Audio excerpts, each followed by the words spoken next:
I min ungdom udforskede jeg Vestafrikas kyst.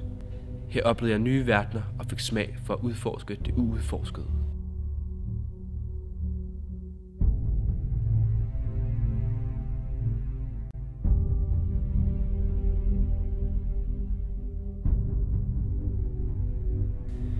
Det var her, i den afrikanske natur, at mit sind blev åbnet for det, som senere skulle blive mit motto.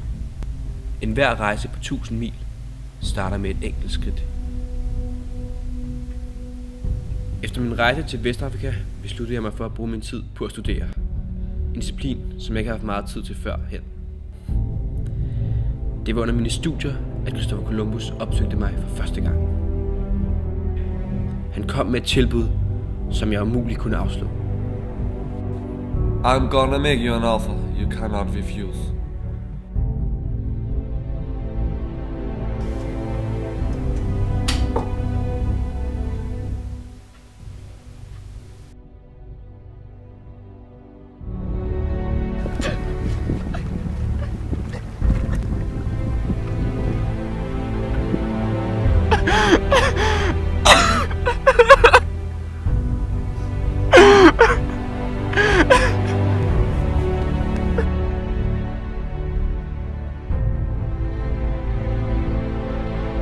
Besætningen på Santa Maria var en broget flok. Her. Her. Her. Her. Her.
I dag skal vi ud på en rejse.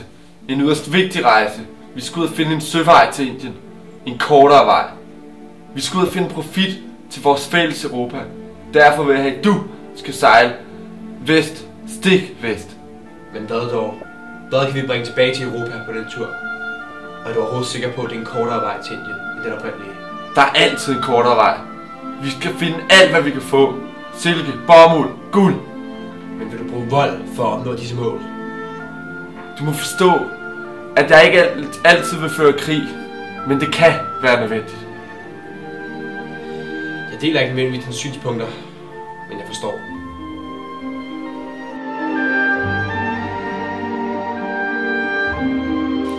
Som navigatør bestod min opgave i at assistere Columbus med navigationen. Egentlig ville Columbus helst styre det selv, men han manglede erfaring. Columbus tillod ikke, at jeg brugte kompas. Hvorfor, ved jeg ikke. Jeg havde min bange anelse om, at dette kompas var misvisende, så jeg målte det selv efter med lod og søkort.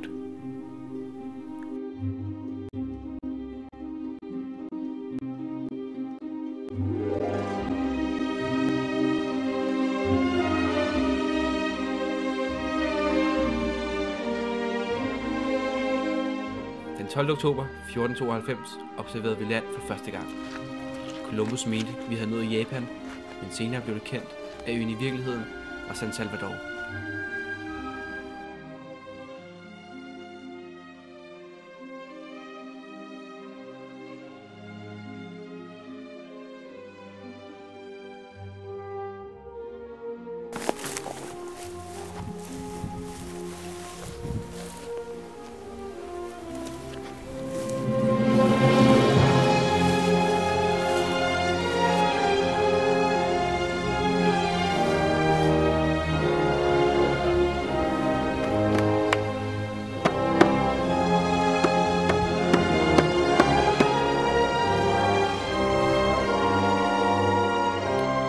Jeg, Columbus, forbød mandskabet at tage noget til sig, for jeg vil gerne vinde disse indbyggers venskab.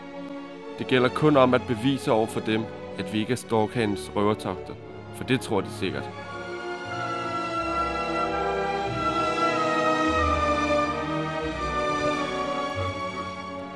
Skønt vi havde meget at lære dem, havde de også meget at lære os. Deres kendskab til naturen og deres næstekærlighed var forunderlig, og vores møde blev for godt for begge parter. Et stærkt bånd mellem de indfødtes høvding og jeg var etableret.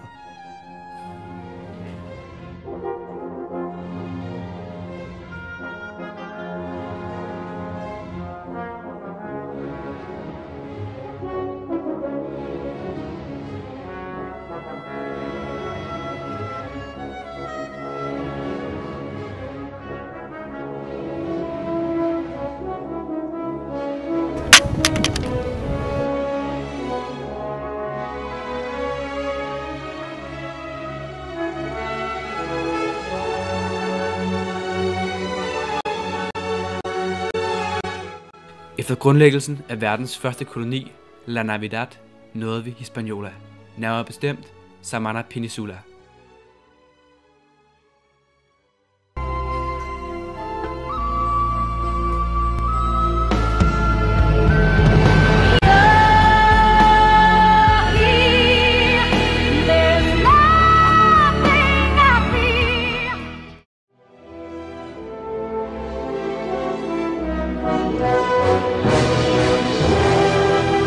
Her blev vi mødt af den fjendtlige stamme, Siguayos.